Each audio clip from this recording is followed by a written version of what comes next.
Peace and love, creatives. It's Sketchbox time.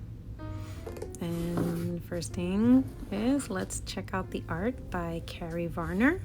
There's all her information, and that is interesting. Let's get into the box. Technical difficulties. Got it.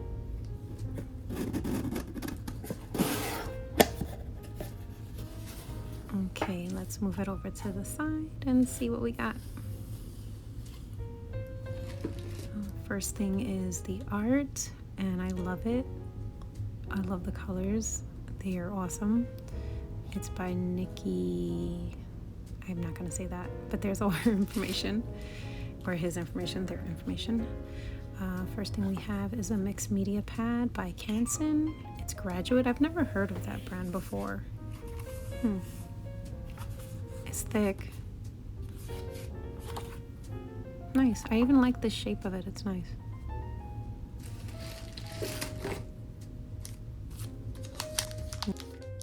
Next we have a Sketchbox signature filbert paintbrush, and it's in a size 6.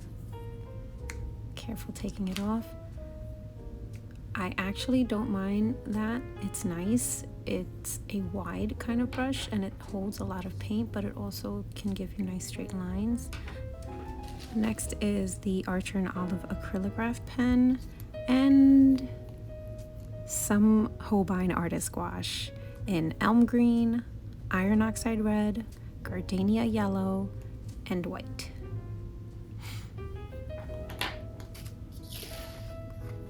And all of the information that we just took out of the box.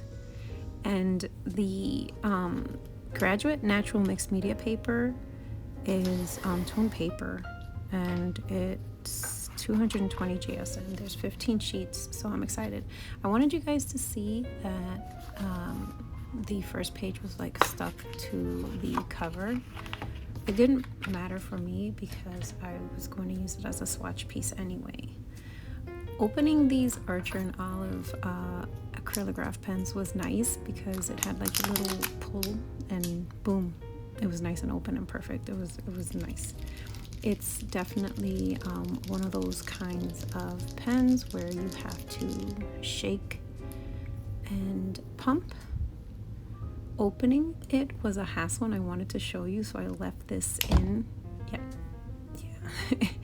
And it did not become easier as I opened and closed it during the art piece. So just be careful when you're opening it. You know, it does post, so that's nice. And to get the ink going, all you have to do is press down a couple of times, and eventually you get ink flowing through the nib, and you're ready to go.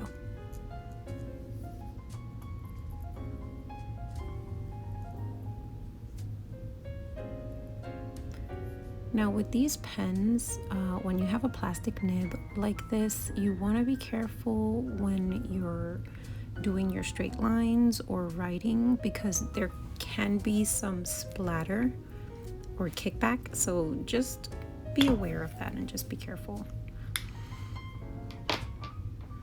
Now to test out the gouache. First is the white. And it's a really good color to have, or not color, to have in your acrylic arsenal, because especially with the Holbein, they don't put white in any of their colors. So if you want to lighten up the color and make it a little bit more pastel-y, or make it a lighter color so you can shade with the other colors, you're going to want to use that white to darken, to lighten it up. I love how dark all of the colors are that we got in this box. It's really nice, and they marry well together, which is also a good thing. I just want to show you that with gouache, for anyone who's new to the medium, you can use it like watercolor and thin it really thin.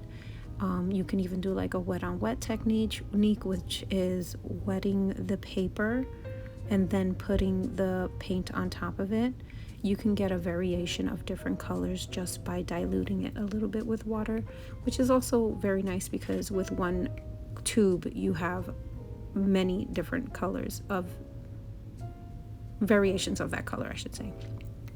And here I just did a couple of mixes to see what different colors we can get with these.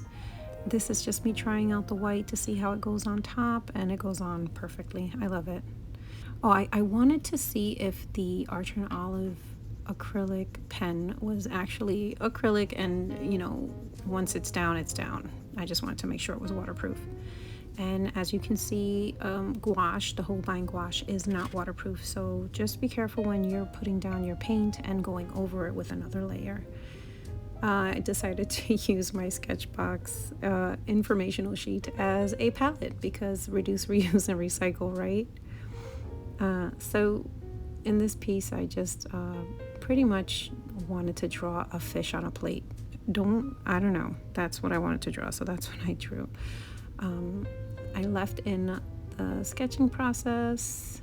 Don't know why, but there it is. But I want you to also see that while painting, I use that filbert brush not only on its wide side, but I also use it on its thin side as well. And it's important that you know the different angles you can use a paintbrush. So I recommend just playing around and making different kinds of lines and shapes with the filbert, because although initially it might be intimidating, if you just practice and use it and continue to use it, you'll see that it gives you line variations. You just need to give it a little bit of practice and see what line variations you can get with it.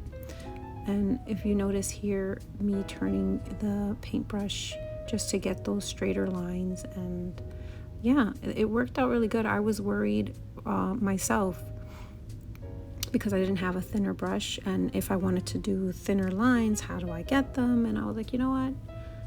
Let me try this. So I did that, and hopefully your struggle is less than mine because I gave you a little heads up. Making the different colors and blending and this paint is just, it was a joy to work with. I recommend you also playing around with your different colors and tones that you can get with these paints, because although you only get 3 different colors and a white, the amount of colors you can make with just those 3 colors it's high. So just play around with mixing colors as well if you're new to gouache. The paper was a joy to work with, by the way. I've never used this graduate paper, and I'm a fan. I don't know where to get the graduate paper, but I'm going to look for it and see if I can purchase some more. Also, I'm doing a mixed media throwdown, which basically means I'm taking a whole bunch of different paper, mixed media paper, and putting them all together and seeing what mediums work best with which paper. If you're interested in that, maybe you might want to like and subscribe. It should be coming out next week. I'm just trying to get the final my final thoughts in the video. Also, it's going to be a 2-part series because there's also a mixed media that has colorful pages. That's probably what this one is going to go on because it is a toned paper. So this one will probably be in part 2, but I think it'll be fun. I want to thank you for watching, and peace and love.